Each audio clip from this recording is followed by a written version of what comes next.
ஏய் எதுக்கு ஓடி வருது? நான் இந்த புத்தகம் எதுக்கு வந்தேன்? ஓடி வர்றதுனால மற்றவங்களுக்கு தொந்தரவா இருக்கும். அப்படி ஓடி வந்தா நீ வந்து சத்தம் தானே உருவாக்குற. ஆமா, ஆனா நான் இந்த புத்தகம் ரொம்ப பிடிக்கும், அதான் நான் எடுத்து வந்தேன். சரி, நீ யாரு கூட வந்த? நான் என் பெற்றோரோட வந்தேன்.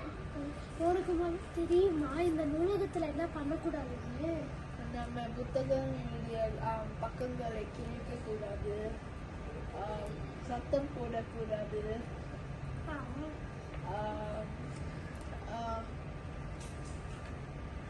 பேசக்கூடாது, சாப்பிடக்கூடாது. அப்புறம் நீ இந்த மாதிரி ஓடுறதுனால நீ யாராவது மேல இடிச்சிட்டேன்னா விழுந்துருவாங்க. அப்புறம் பலத்த காயம் ஏற்படும்.